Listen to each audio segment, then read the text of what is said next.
Okay. Hello, everyone. Welcome back to a new episode this week. And you're welcome to Scared But Not Damaged podcast.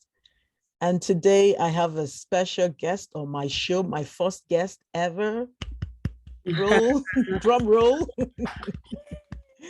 And she's a person that is so sweet and dear to my heart. She's like a sister, a friend, a soulmate, and she's a wonderful person. And we're having her on the show today. And guess what? You actually be the first guest I'm having on my show. So I'm really delighted to introduce to you. I'd like her to introduce herself, but I'll introduce to you Naomi Adedoyin.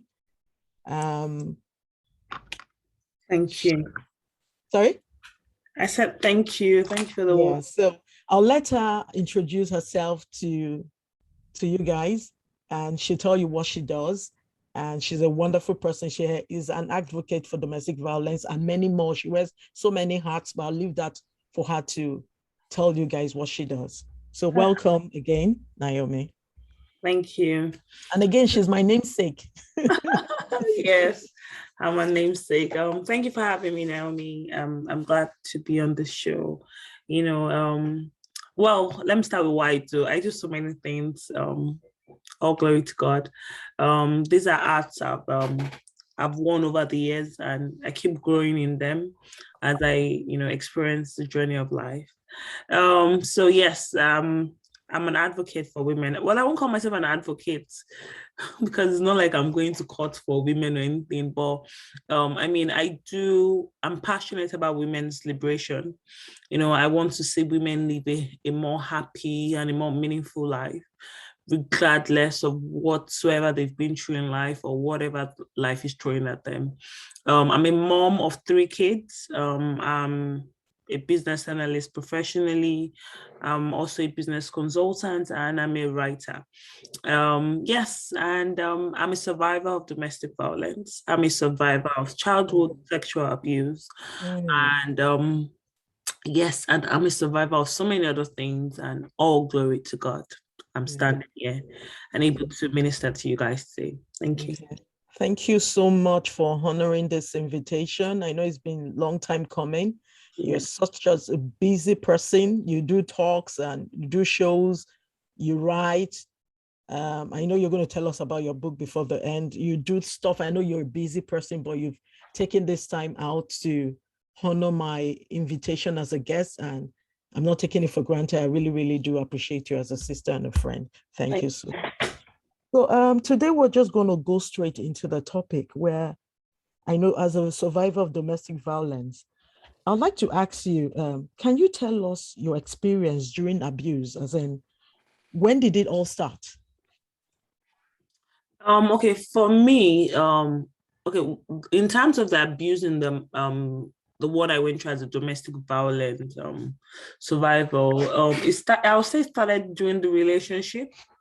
I would say it started during the relationship. And for me, coming from a background whereby I'd been sexually abused as a child, there were so many things I would see and not know that there were red flags.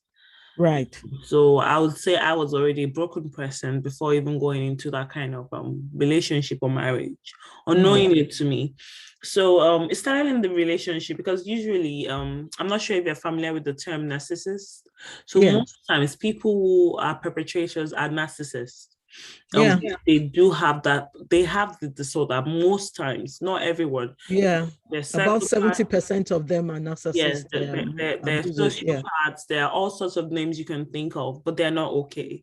Because it's not normal for another human being to feel it's okay to dehumanize another person, and so it's not normal. And they find it to be normal because they see it as a way of them gaining control over you.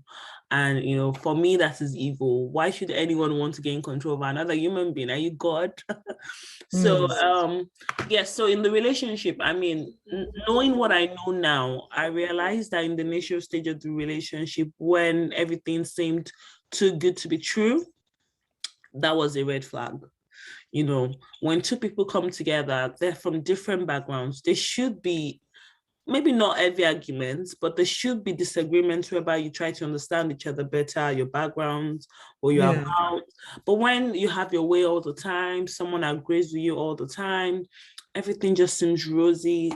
Pause. You need to pause, because, as much as we want everything to be rosy, it's always good to get to know ourselves from, the place of our differences, and not necessarily all the things we have in common. Yeah. And I think when you get into relationships like that and it seems everything is just so perfect. No, nothing is so perfect in this world. They're perfect. People become perfect for each other. It's not an overnight thing. It's not a walk in the park. It's over time, two different people coming together become perfect for each other. They didn't come as perfect people into the relationship. But I think for me, I think really it's sorry, I'm not cutting you off. I'm just saying for them to draw you and reel you in, they tend to do all the niceness so that you never suspect. Yeah, they come across as perfect. So basically, they're quite intelligent people. They have very highly intelligent. High emotional intelligence. And so they try to understand where your place of vulnerability is. And once they're able to spot it, that becomes a tool in their hands. Yes. It becomes a tool. Sorry, you can go on. No, that's fine. I'm just also agreeing with what you're saying. Yeah, so it becomes a tool in their hands, and once they are, they're in charge of that tool, you are in trouble. Because like in my culture, they'll say mumu button. Mumu button is like when somebody has the control to your life. So one a narcissist, you're in a relationship with a narcissist and they have your tool button, they can control your life in whatsoever way they decide to. And that's okay. I think they do that when they see your vulnerability. And I mean, what better way to express yourself than being vulnerable to someone you love? Because if you cannot be vulnerable to people outside that don't know you really well, I mean, the safety net is to be vulnerable with your partner, family members, and people close to you. And that's what life should be. But instead, they use your vulnerability against you and use that as a weapon of torture. Yes. And and that's something we should never give away to anyone. It's okay to be vulnerable, but let's try and be vulnerable with the right people. With the right people. If somebody loves you and they want the best for you, it's okay to be vulnerable with them because they want the best for you. What God didn't make us to exist alone. We're not highlands. At some point in our life, we would need to be vulnerable with people. And it's not just because people tend to have this mentality that, weak women are the one that gets abused. That's a lie. That's a lie. I know. In fact, I found out in my journey that the strongest of them all are the ones that get abused. They get abused. And you see, and that shows everyone has got some sort of void that becomes a place of their vulnerability. Yeah. That if put in the hands of the wrong person, then you can't be susceptible to abuse. Okay. Thank you. Yeah, sorry. Were you going to say something? No, you go ahead. I'll tell you again. And and that's something I had to learn the hard way. And that's something that has now helped me to set boundaries, as I journey through life. Because seriously, there would always, it's not just in relationships, even in friendships, there will always be toxic people. So we need to learn to make sure that we put things in place, setting boundaries to avoid this sort of people from penetrating into our place of vulnerability and now have the opportunity to hurt us. Okay, thank you so much. Thank you so much for that. The way you kind of dived in and, I kind of imagine how tough that would have been for being a victim as a child and also a victim as an adult. It's like double tragedy, but I really thank God for your strength. You're a strong woman, and God will continue to give you the strength you need to pull ahead in your new life and your new journey. So moving on, the next question I'd like to ask is, did you understand what was going on during abuse? No. Could you pin it that this was domestic abuse? Could you say it? Did you know while you were going through? I grew up in an environment of domestic abuse, to be honest. Okay. So it wasn't like I was naive not to know that I was being abused. But initially, in the will I say in the hotness of it, I couldn't comprehend what was happening. Because for me, I thought, how can somebody that loves me be, abusing me? I couldn't understand it. I kept thinking, did I do something wrong? And even if I did something wrong, what could be that bad that will make someone dehumanize me that way?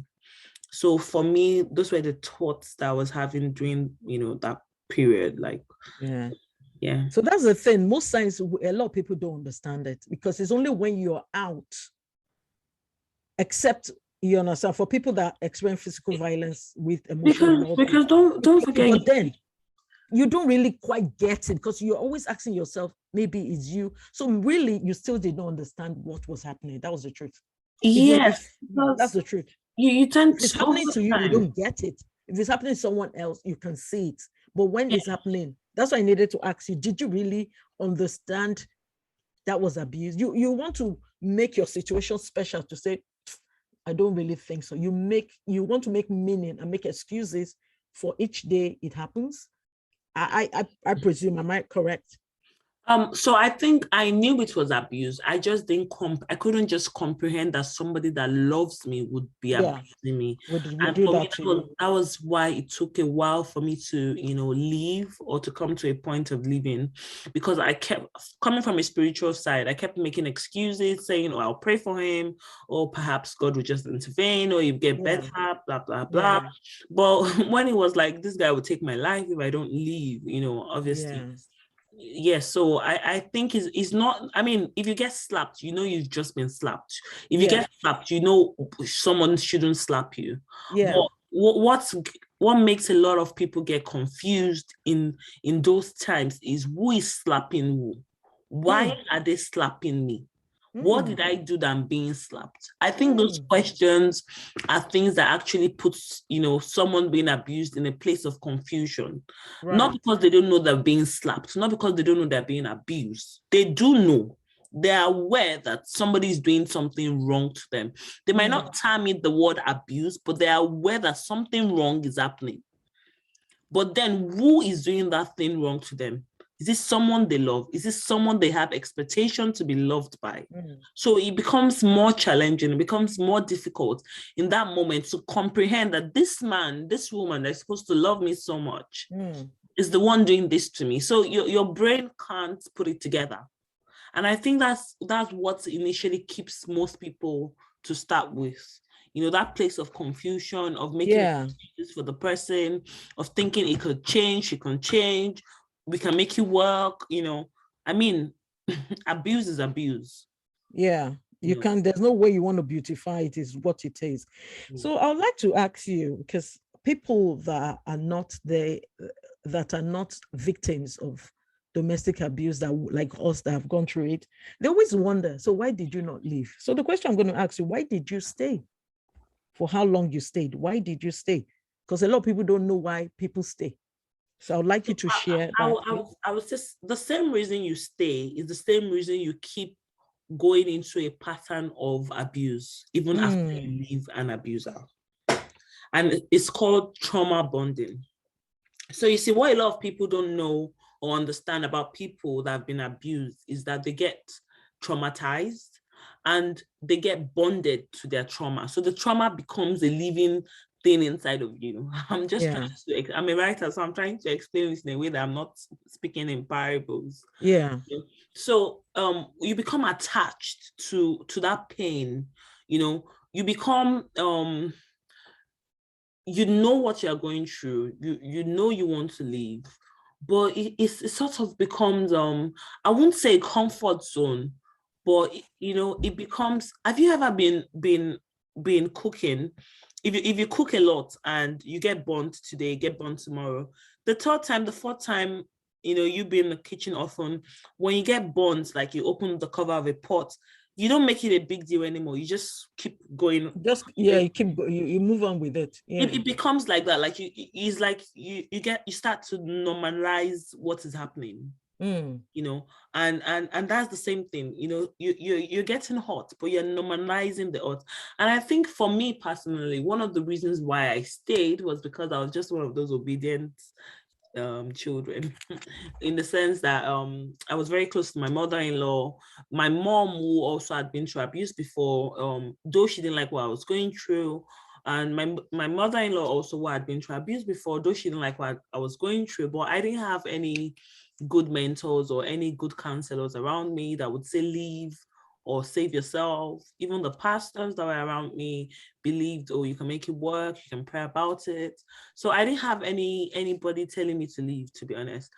Because another thing is that people don't understand that women that are being abused, or people, it could be a man, anyone that's being abused, already their mental health has deteriorated. Because yes, over time, over the period of the abuse, their mental health has deteriorated. So sometimes it seems like they're second guessing themselves. They're not able to make their decisions themselves anymore.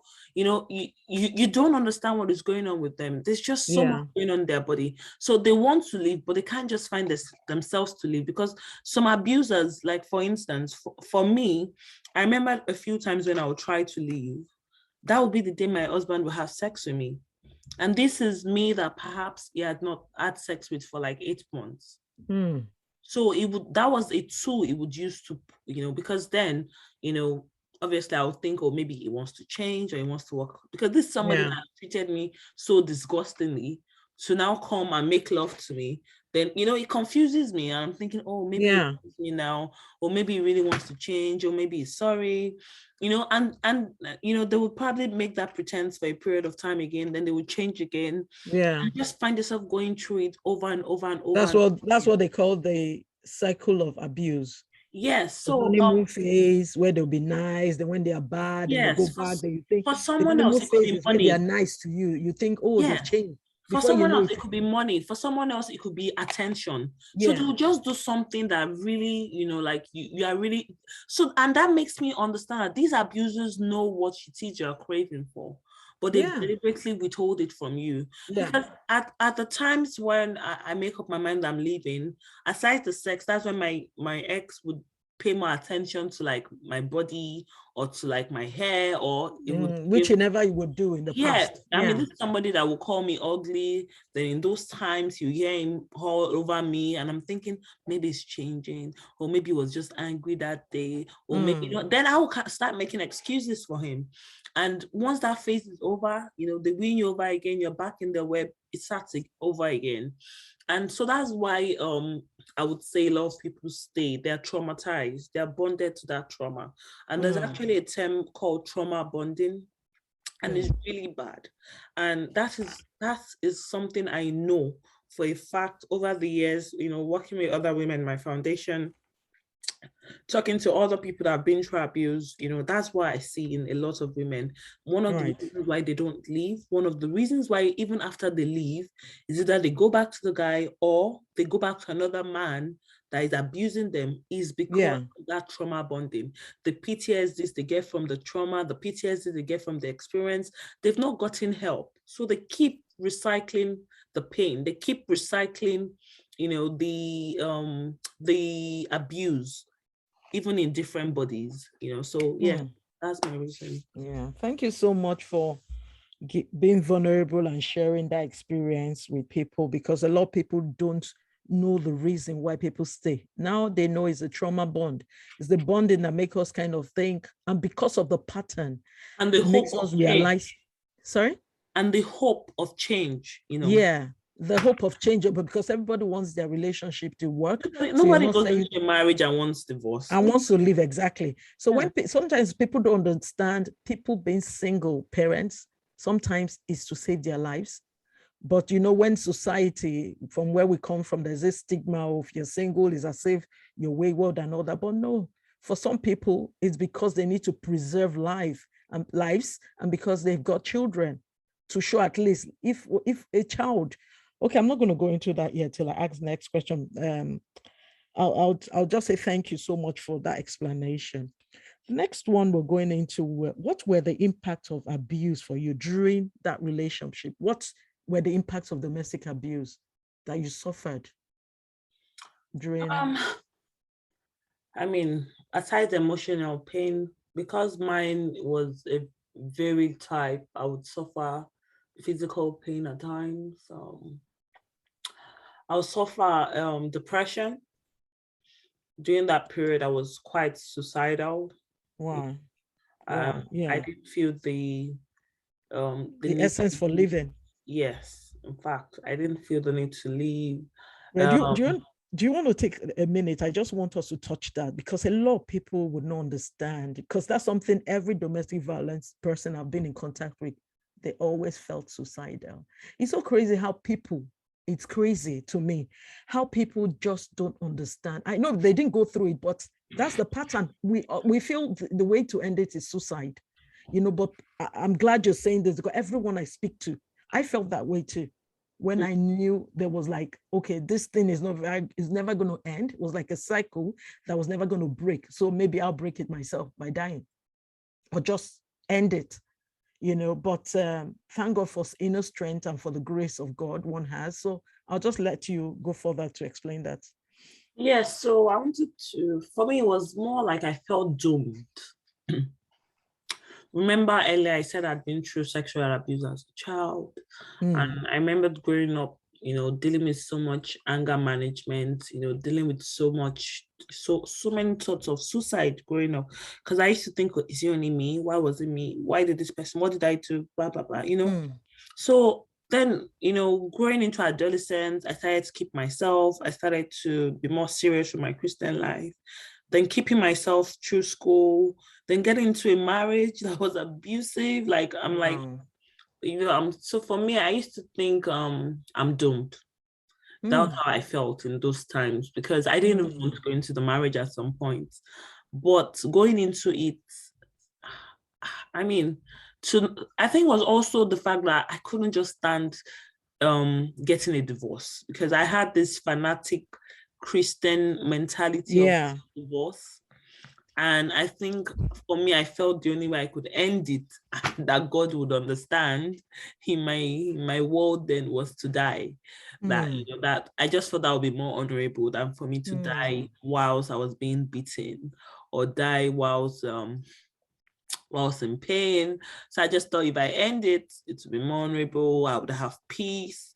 I used to long mm. for peace. I didn't have peace, not in one Wow. day. I used to Wow. long for peace. I'm not sure if you've ever felt because I tried to do so many things to take things to end my life. I did so many things. So God just wants me to be Yeah. alive. That's why I'm still alive. Because Yeah. if I had to go through into the details of the different things I did just to take my life, you would wonder why I'm still alive. But I just believe Mm. that God wanted me to stay alive.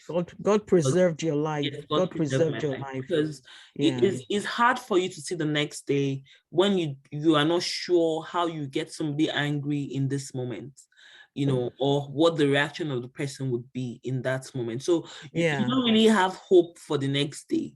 You just so when you sleep, when you wake up with a heaviness. You don't wake up looking forward to start your day. You wake up with Mm. heaviness of you don't know what will happen today you know, and living like that, the best thing was just to end my life, but I thank God Mm. that that's not the case, and I'm here today, and thank God for my children. I think Yeah. something else that held me on was my kids, having them early um held me on. But Yeah. at some point I was also tired. I was like, you know what, they'll be fine without me. That if their mom goes mad, because I had failed mental health at some point. So I thought to myself, I thought I was useless to them. If I go mad, of what use I am Yeah. to my kids? So you Yeah. see, all those, just added to it. But yes, so that's what I can say about the impact. For me, the Yeah. impact was just that chronic depression. I was diagnosed with chronic depression. You know, yeah, that was just it. Okay. Whilst in it, that was the main thing. Okay. Thank you so much because a couple of episodes I've made as well, I have like discussed some of these points, and these are the points you're mentioning too, the impact. Depression is a big thing, emotional, physical, people suicidal, feeling unworthy. Those things I mentioned, thank God you mentioned, and they kind of coincide, resonates with the one I talked about, because these are things we we experience and we face, because people don't know what domestic, the impact it does to someone. And because there's not enough awareness, people never talk about, people tell you if you're going through it, shh, don't tell anybody, let's shush. In what society? It's a and because culture we're Christians, nobody wants to say, oh, the my marriage is culture that. You thing is a religion thing, but that's but funny enough, we're going to give people the cultural shock. That shock we're going to give them, because we're not going to allow ourselves to die, because the culture says, even God did not say you should go into a place that you die. If that marriage is not working, so be it. So be it. That relationship is not working. I know we don't have the strength, because while you're going through it that time, it's so mental. It's something you can't even tell people. And even the ones you've told, they mostly don't even help you, because all they know is tell you to stay there, it will get better. They don't get it. Abusers don't change. I'm waiting to see who has told me any part of the world. Let them point one. I wouldn't say they don't change. So that they don't realize. The ones that come to a realization that they have a problem, unfortunately, some of them, it gets too late. Maybe perhaps they've lost. No, I'm waiting. This is not an argument, but for me, I'm no. I know. I actually know of someone. I think another thing that helped this man is because he's actually into like psychology and all that. So I think at the point where he realized there might have been an abusive person, I think he sought help. So the thing is that maybe that one is a narcissist. Issues. Maybe it's a narcissist. Maybe it's just. Yes, this is the mental issue. Once, just like it was hard for someone that is depressed to come to a realization that they could kill themselves, they are depressed, in the same way, it's hard for them to understand that they have a mental disorder too. So the moment they are able to accept and they're no more in denial that they have a problem, I feel some abusers actually can get help. Oh, that'd be nice. That would really be nice. So the psychotherapy for people that are narcissists, for instance. I mean, there are sociopaths that go to rehabilitation. So there are treatments for this thing, to be honest. But there are few. How many people check themselves out to go? They can't even force, even when they check themselves out and they can't force them. So they need to accept themselves that I have a problem. I want to change this problem. I want to be a better person. And they have to seek the help by themselves, because they have to be willing to change. And it's over a period of time, like a significant period. So there is possibility of change. Okay, anyway, we're not here advocating for themselves. I'm here to advocate for the men and women that they are going through abuse, to know the impact of what it is, so that when they see the signs, in one of my podcasts, I did mention these red flags and signs. I mean, if you see that happening, you negotiate with yourself. Do you want to live or you want to die? So choose. If some people can manage it, but the impact of what they suffer during that relationship. And I was going to also talk about the next one and what they suffer after the relationship. Yes, because for me, after what I suffered because I didn't even know I was going through it until I left. And when I left, wow, I now suffer so much health complications afterwards, which resulted as a result of trauma and all that. So I was going to ask you, what were the impacts you suffered when you left the abuse? God. You know how you have an experience and you think, thank God I'm out. Then you realize that the roller coaster just started moving. I know. Dude, I said this exact thing in my last video. I said, when you leave that abusive, it's like you think you've arrived and you're like, thank God. But no, you've been in a warless jail. Now you've come out of that jail. It's like the suffer has just started. The trauma, the everything will not start showing. But the good thing is, but at least you've left that place, the toxic environment. You can heal. It took me over 5 years to heal. I'm still healing. Yeah, I'm still healing. Healing is a continuous journey. So you can imagine. The main impact for me after was, I mean, like you said, health complications. Yes, there were, because obviously, this you see, our emotional health, our mental health is so important to our soul. It's so important to our spirit. It's so important to the functions of the other parts of our body. I hear these things, but I never used to believe it until I started to feel like my body was failing on me. I had extreme, I had ulcer pains, very chronic one. I've forgotten now. migraines won't stop. I had to take care of the kids myself, so I was always with them constantly. Is it the money aspect of things? Is it the loneliness that feels unbearable sometimes? Is it the feeling of emptiness? Is it the feeling of, you just go through so many emotions that you just feel worse. You just feel worse, and it just feels like it keeps getting worse. Like, you think it will get easier, and it feels like, oh, more challenges. Yeah. But trust me, not once did I ever think, why did I leave? That's it. Nobody ever leaves and looks back. The pain I started to experience even after I left was 10 million times more better than the pain I experienced while in that marriage. Yeah. So for me, I still felt I won. No, definitely. Absolutely. Absolutely. Okay, I told people, I think I had a show earlier this year, and I explained how just last year I found out that I had an internal bleed to my left eye. That was part of the trauma. That was from the abuse. So they're lingering things that keeps, you just, wow, so this happened to me. But I am determined, for this thing to stop taking things out of my life. Yeah. So I am determined, like I do so many things opposite to the stereotype of a single mom. It's just, for me, it's just a determination. So whilst there are so many more negative impacts from what had happened, I see it as, I just use everything as tools. So most of the things I do, my business, my foundation. Yeah, we're going to go into that. We're going to go into that. They're all things that, all the negativity I got out of that abuse, all those things, I just turned them into solutions because it was just too much. Yeah. Thank you so much for that. Thank you so much. Thank you so much. Yeah, that must be really, really tough. I know it's when you leave, that's when you kind of still face part 2 of what trauma is, problems and other things. But the good thing is you are no more in a toxic relationship or environment. So your healing process will start. You have life. It's going to start. You have hope, and you have life. Like, yes, life. So you, at least because you're not in a healthy environment, you're by yourself and your kids. So it's going to take slowly but surely you get there. Instead of being in that place, you never make it alive. So thank you so much for sharing that. And I hope this will give more light to people out there that will listen to this and they will know, wow. Yeah, don't be afraid of coming out. Yeah.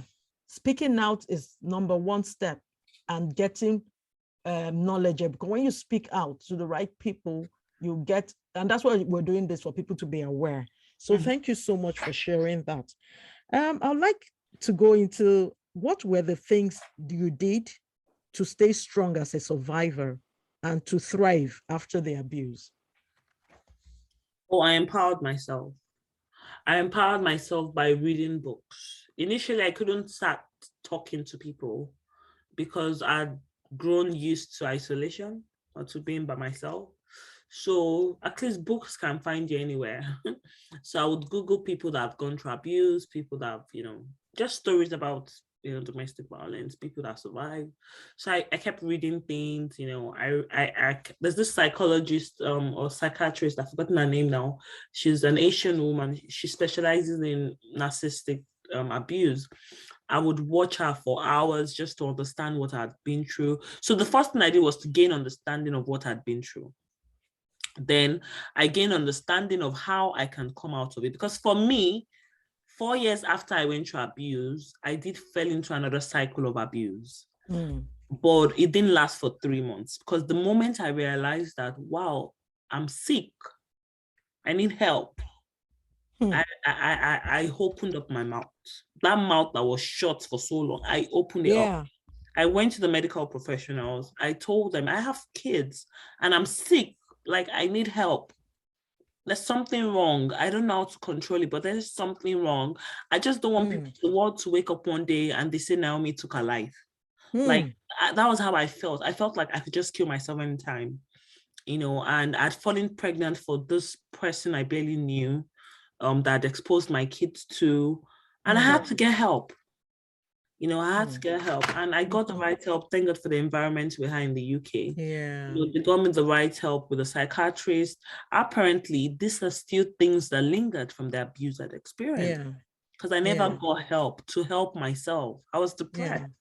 So I got help through the depression. I got help. So that was when I now started to search to understand what had been through. Because, you know, our culture, coming from an African background, there's a way we trivialize abuse because it's so prevalent in those areas in our culture. It's so much. So we sort of push it under the table.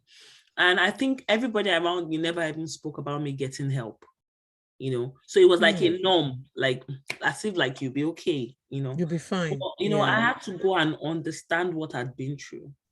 You know, I started understanding, when I started to understand what I've been through, it started to help me seek more knowledge on how not to go through it again and how to, you know, heal right so that I can raise healthy children.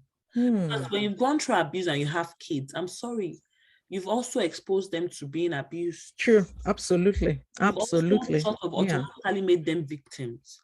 So, you know, I had to get help to know how to help myself so that I can be a better mom and so that I can help my children to raise them in a healthy environment, in a healthy way, so that they would not fall under that same pattern.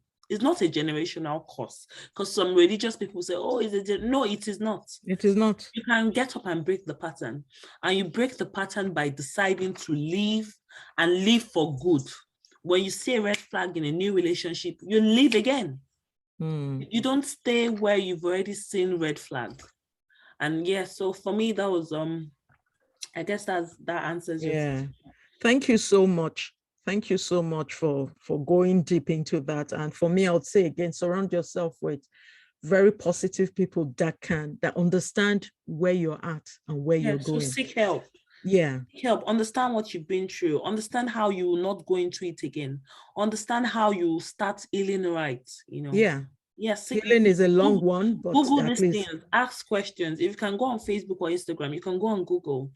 I've been through abuse. How can I help myself? I'm going through depression. I'm feeling this way. I feel like killing myself. I feel like doing this. What do I do? I have kids. I'm thinking this way. This is happening to me. You know, something will come out, you know, and if nothing is coming out, talk to your GP, talk to your doctor, you know, they would help you.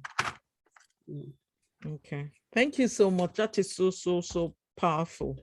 Thank you so much. I'm really so glad that things that I kind of talked about, a real person that have experienced it, everything is kind of resonating. So I'm glad we're doing this together. And I'm glad a lot of people now know domestic abuse is not just husband and wife, just a little quarrel. No, it's something that goes really deep that a lot of people don't know. And thank God we're doing this now. People now know the impact. If you don't get help early, it can ruin your life, even after your death.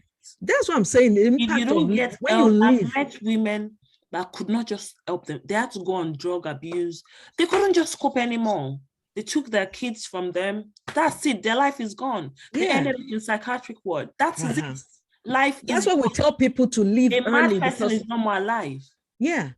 That's the time the man will still be living his life and probably end up abusing another person. Look for that victim. Would move on. They all move on so quickly. Anymore. They move on very quickly. They don't waste time. Seek help and help yourself. And if you have kids and you don't still love yourself, please, the love for those children should push you to make the right decision and leave. Like I always say, you know how single parents now, because of what has happened to us, will now remain on our own and we're taking time to just heal. And you know, people just, you know, society, there's this stigma, oh, you're single, maybe there's something wrong with you, or maybe you're not doing something right. But I always say, you better remain single and be happy, and you have the sanity. They tag you, they call you a feminist. You know? or looking for a male figure, because I want a male figure that will be a statue in the house, and that emotionally you're dead, physically you're dead, and you're not able to leave to be alive, take care of your children. I used to want a male figure. I used to think my kids need. Yeah, that's because of the environment we're from. You know, we don't. The male figure we want is Jesus Christ. Oh, my boy needs someone to just look up to. My boy needs, you know. But guess what? Thank God I'm Christian. You know, and I'm saying this in humility to God. I just tell myself, God, we're raising these kids together. Because I'm not absolutely that's it, man. I'm sorry, I won't just expose myself to the wrong person. No, because so many of them are out there. Woman and have peace, and have health, and have sound mind, and raise healthy children than to be in a marriage or in a home where there's no peace, where there's no love, where there's no happiness. No. Yeah. Thank you so much. I really just appreciate a lot of women that, especially the ones that have gone through abuse and the ones that now have children. I kind of appreciate them. I congratulate them. I honor them. I because they've actually won a badge of honor. They have scars some people can see and some people cannot see. You go through things that even your mouth cannot express it, because it just makes you relieve your experience. You don't want to relieve that pain you've gone through, and it's a pain you don't want to wish for your worst enemy to go through. Abuse. Yeah, and it's not just until it's physical. It could be emotional. That's what I'm saying. I said some scars are seen. The unseen ones, the emotional one. Who wants to come and see a scar? Nobody knows. Mine was emotional and verbal. So verbal, you never see it. It's not like if they flog, at least somebody will see. You cannot lie that, then next time you hide this. No, people cannot notice that. Why I come, she's always wearing sunglasses, maybe because they bust her. Somebody might even know and keep asking. But when it's emotional, who wants to come on? How would they know? And those ones are deep. They're deeply rooted. They're deeply rooted, and that's why it takes a lot. That's why when you leave that abusive relationship, the trauma, you don't even know yourself, because it takes a long time for you now to rediscover yourself. Especially for me, I never got help. At the time, I never even know people get helped, things like that. It was just 2 years ago, I found out that I was living with trauma, because the person, I didn't know who I was again. Kind of things I do sometimes, the response, I'll be wondering, how did I get here? But really, it's better, though slowly recovering, but thank God I left. Yeah. And now, from a mile away, I can recognize a narcissist or an abuser. I was almost falling into a relationship like that, and as soon as I noticed it, I screamed. I saw it. Just a few months into the relationship, I saw it. I was like, no, not very again. You still give excuse, and though every time the pattern was firming, I was being consistent. I just tell myself, you're in the wrong place. And that's it. You're in the wrong place. So many people are really, really abusers. So many. Because a lot of people have been abused. So it's not a small number that we think. So man, that's why we need to check and profile and have a checklist, so that you are at the forefront of your mind. When you see one, might not be the first day, might just be a few months or few weeks into it. They show themselves. When you've gone into it, that's when you know. It's not when you're just dating. No. When you're ready a bit into that relationship, you're getting in, but put your antennas up. You see the signs. Thank you so much. Thank you so much for sharing very deep things in your heart. I know you've done this to help people. And one more thing I'd like to say is that, what advice would you give to anyone going through abuse now? First of all, I'm sorry you are going through abuse. Abuse is not anything I wish for my enemy.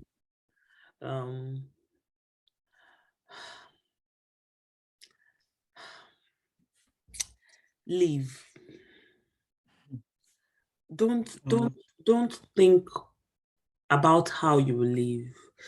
Don't think about how you survive. Don't think about what will happen to you after you leave. Do you even know if the person would kill you mistakenly tonight?